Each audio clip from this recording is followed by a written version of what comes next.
if you're going to give crumbs to working people and tell them to be grateful for it, I think a lot of people are not going to want to do that. That's why that bill was so unpopular. My amendment says, let's at least make the thresholds the same, because what you did in this current form of the bill is you said you need a supermajority to raise taxes on billionaires who have already got already got $52 trillion of wealth. So why are you protecting them? Look, if you want to have a real discussion about how to cut taxes for working people and make sure that they can afford the expenses they have currently, we should do that. It's a yes or no, but the simple answer. Do you support making it more difficult to raise taxes on working class families, on small business owners? That was Mr. Vander's point. That's the point of the bill, making it more difficult to raise the taxes on small business owners and families. Mr. Chairman, do you know that the recent New York Times Siena poll says that 60% of Americans today cannot afford education, that 55% can't afford it sounds like you don't support housing. Raising taxes on those families. I don't, yes, I make it harder to raise taxes on those families. I believe that we actually have to support the fundamental expenses that Americans need to absorb around housing, around health care. We got to go. My amendment would remove the requirement of a supermajority vote to impose new taxes or raise existing taxes. And before I get to that, I just wanted to say that a budget is about choices, and I agree that we can make different choices, both about spending and about revenue. And on spending, defense spending in the budget that is about to go through, I'm not voting for it, but the package that's about to go through is almost $1 trillion. And Donald Trump's proposal for defense spending for unconstitutional wars that he alone can declare, apparently, without any authorization from Congress, he's now proposing a $1.5 trillion budget for 2027 for the Defense Department, most of which, by the way, goes to a very small number of private for-profit contractors. That budget, according to the Committee for Responsible Budget, just released an analysis that said a $1.5 trillion military budget would add $5.8 trillion to the debt over a decade. So there's lots of choices we can make on the spending side about what we do and don't spend on, and I think there might be some agreement, some bipartisan agreement about places that we could cut. But I wanted to talk about the revenue side. This supermajority requirement to impose new taxes or raise existing taxes was the subject of discussion in a hearing that was held by the Constitution Subcommittee a few months ago. One of the witnesses described this requirement as, quote, a one-way ratchet. Why did they say that? Because it requires a 2/3 vote for Congress to raise taxes on the wealthiest Americans and corporations to make sure that they're paying their fair share, but it only requires a simple majority vote to cut their taxes or slash spending and critical benefits for working and middle-class Americans. And I would just ask unanimous consent to enter into the record another article by CNBC on October 3rd, 2025, titled, "The Wealth of the Top 1% Reaches a Record $52 trillion." Objection. That was actually from statistics from the Federal Reserve. So not exactly the most liberal of entities, but real data that shows that the top 1% have now accumulated $52 trillion of wealth. My colleagues on the other side have supported this one-way ratchet for decades. In his first term, President Trump followed Republican presidents like George W. Bush by passing steep tax cuts for billionaires and corporations under the 2017 tax scam. In fact, in 2023, Americans for Tax Fairness reported that the richest 748 Americans' wealth topped a record high $5 trillion, up 77% since those tax cuts were passed. And the debt caused by those Trump tax cuts were then used by Republicans as an excuse to cut services for the vast majority of Americans. Same thing happened last year in Trump's second term. Instead of letting the tax cuts expire, Republicans made many of them permanent and then added on top of that the big bad betrayal bill that gives the wealthiest Americans $5 trillion in tax giveaways. These are all numbers in the trillions. In the same breath, That bill slashed $1.1 trillion from Medicaid, food assistance, and other health programs that just help millions of families who are struggling to get by. So the Republican proposal would make it nearly impossible for Congress to reverse those tax cuts for the wealthiest Americans because it requires a 2/3 supermajority vote to, quote, increase the rate of any tax. The last time that any party held a 2/3 supermajority in both chambers was in 1967. So even if Democrats regained control of the House this year, this proposal would essentially prohibit us from undoing the harms of the big bad betrayal bill and would cement those tax cuts for billionaires forever and ever. The proposal also requires the supermajority vote to, quote, levy a new tax, and that includes a federal wealth tax. Now, last Congress, I introduced legislation with Senator Elizabeth Warren establishing a tax on the top 0.05% of Americans, requiring them to chip in just 2 cents for every dollar of wealth over $50 million. Is anyone seriously going to say that multimillionaires can't afford to put in this comparatively small amount when the federal minimum wage of $7.25 can't even buy you a decent place to live? This is a question of choices, and I think that my amendment removing the supermajority requirement on raising taxes to ensure that the wealthiest pay their fair share is absolutely critical to make sure we don't balance the budget on the backs of working class Americans. I urge my colleagues to support the amendment, and I yield back. Gentlelady yields back. Gentleman from New Jersey is recognized. I have heard the same misinformation over and over again, and I know we're squeezed for time, so I wasn't going to talk. I can't help myself because I just cannot let it go. He says that every single time. So let's talk about just a few things. One, tax cuts for the wealthiest billionaires and millionaires. I don't know, the guy that cuts my hair is not a billionaire.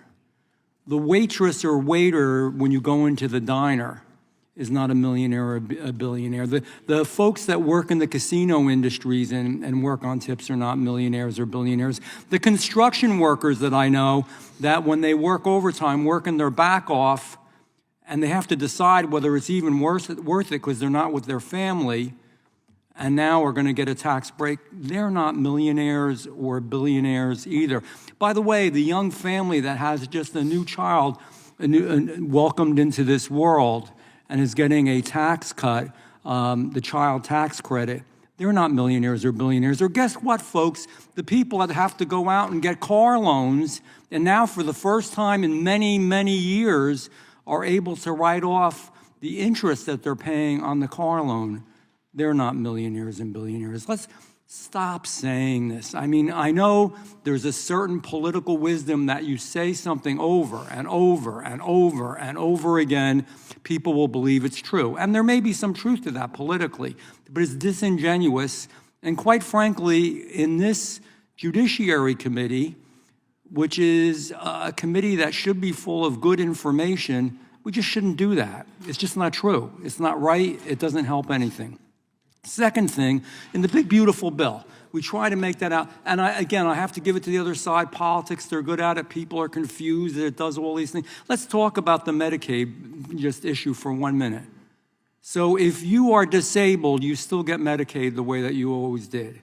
If you are a young family, if you've got children, you do. If you're a senior citizen, you do. Almost everybody does. But if you're single, young, healthy individual, and you can work, yeah, you've got to work 20 hours a week. Guess what? Most Americans are working more than 20 hours a week. Or if you don't want to do that, you can volunteer. You can go to the Humane Society and pet dogs. Or if you don't want to do that, you can get on the computer and work increasing your education, get your GED or learn a trade or get your a college degree or whatever it is to learn to be productive. All of these programs are to help people that are in need or people that need a hand up, but then you want to make them part of productive society. So let's tell the truth. And that's why I'm speaking up now, because for the few folks out there in the real world that listen to this, I don't want them to be misinformed. And the other side is misinforming them. With that, Mr. Chairman, I will yield to me? Yes, I will yield. I appreciate the gentleman. I just want to echo what the gentleman said. I think this resolution from the gentleman from Arizona is exactly on target. Letting families keep more of their money is a good thing. letting moms and dads spend their money on their kids, their family, their goals, their dreams is a good thing, and making it tougher for government to take their money in the first place is a good thing as well. And that's why I oppose the amendment and support the gentleman's resolution. With that, I yield back to the gentleman from New Jersey. Can I have do you have your time, Mr. Van Drew? Thank you, thank you. I don't want to belabor and answer everything that was said, but I would just say about this amendment, it's absurd, it's stupid, it's insane, it's silly, it's a fool's errand. That's what I would say about that. And then I'd also say this, 1% of the people in this, the top 1% of wealth in this country pays 37% of all the federal income federal taxes. The top 5% pays 61% of all the taxes paid in this country. The top 10% pays 72% of the federal taxes paid in this country. That is the fact. Yield back, Mr. Van Drew. Yield back to you. The gentleman from New York is recognized. Thank you, Mr. Chairman. Mr. Chairman, the gentleman from New Jersey makes the point, the valid point, that the people who cut his hair, the people who deliver the groceries are not millionaires and billionaires. Of course they're not. But there are millionaires and billionaires. Let me name 5. Jeff Bezos, Elon Musk, Peter Thiel, Mark Zuckerberg. And they're not paying their fair share of taxes. Now, yes, I don't remember the statistics that Mr. Biggs gave us, and I'm sure they're correct, but they're inadequate. The fact that the top 2% pays 10% of the taxes, or whatever the figure is, doesn't mean they're paying their proper share. That depends on how wealthy they are. And clearly, they're not paying their fair share. And that's a judgment, obviously. But it's a judgment that should be subject to a majority vote. Why would we want to say that a Congress that decided that Elon Musk wasn't paying enough taxes can't do that without a 2/3 vote? These are judgment calls. Billionaires should pay more taxes, my opinion. Mr. Van Drew may disagree. I don't know. But Mr. Van Drew's opinion and my opinion should both be subject to majority votes, not to 2/3 votes. Why would we tell the American people that they cannot, through their representatives in Congress, decide that Elon Musk is not paying enough taxes? That we should run huge budget deficits rather than increase Elon Musk's taxes? I don't know why. And that's why I support the gentlelady's amendment and oppose the underlying amendment. Will the gentleman yield? I certainly will. You know, the gentleman from New York makes a profound point. Everybody knows the rich get richer. Everybody knows the poor get trampled. Everybody knows the role that big money plays in Washington, in Congress, with our colleagues. But now they want to make that the law. In fact, they want to make it so lopsided that you need 2/3 in order to raise taxes in a progressive direction. Our colleagues invite us to reflect on the fact that the wealthiest people pay most of the taxes, yet they also get extraordinary benefits from the government and from the society. That's what taxation is all about. It's a statement that we live in a community and all of us participate in shouldering the burden. But there are people, the Jeffrey Epstein class, the Bezos class, the Donald Trump class, who view it all as a ripoff. Government is not an instrument for the common good. It's not an instrument of the public interest. Government's an instrument for private self-enrichment for the guy who gets in, and his wife and his family and their corporations and their friends. So I'm happy to yield, but I just want to say this. That may be your public philosophy, but I'm sorry, it's not my time. I'll get back to Nadler so he can get it to you. But I will say this. We're going to have a referendum on this. Your public philosophy that government is an instrument for private self-enrichment for the guy who gets in and his family, and they're making billions of dollars, literally billions of dollars in his first year in office, or our vision of government, which is it's got to be an instrument for the common good of everybody. I yield back to Mr. Nadler. Mr. Nadler, would you yield? I will yield to the gentleman. Thank you. I just wanted to say that we can have a discussion about how much is actually going to working people versus the millionaires and billionaires, I'll tell you, under the Big Bad Betrayal bill, the average family earning less than $50,000 will get about $1 a day in tax cuts, which is completely overturned by how much more they have to pay for health care because Medicaid was slashed, the tax credits were taken away, all the other ways in which their costs increase. Meanwhile, the average tax filer earning $1 million or more a year would receive about $90,000 in tax breaks. So I think if you're going to give crumbs to working people and tell them to be grateful for it, I think a lot of people are not going to want to do that. That's why that bill was so unpopular.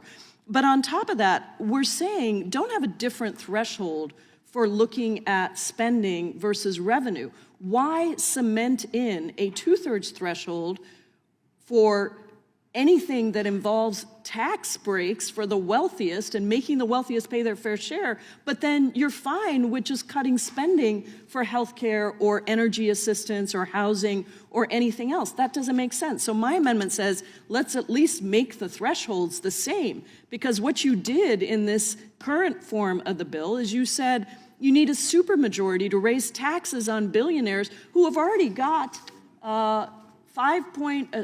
that's the wrong one. Already got $52 trillion of wealth. So why are you protecting them? That's the question I have for you. Why not actually champion working families? Time of the gentleman has Chairman, expired. I yield back. The gentleman yields back.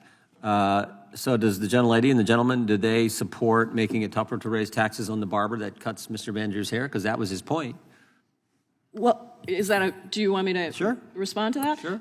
Look, if you want to have a real discussion about how to cut taxes for working people and make sure that they can afford the expenses they have currently, we should do that. It's a yes or no, but the simple answer. Do you support making it more difficult to raise taxes on working class families, on small business owners? That was Mr. Vander's point. That's the point of the bill, making it more difficult to raise the taxes on small business owners and families. Mr. Chairman, do you know that the recent New York Times Siena poll says that 60% of Americans today cannot afford education, that 55% can't afford It sounds like you don't support raising taxes on those families. I don't, yes, I make it harder to raise taxes on those families. I believe that we actually have to support the fundamental expenses that Americans need to absorb around housing, around health care. We got to go vote, but I will yield any time that I have to the gentleman from New Jersey on this. I thank the chairman.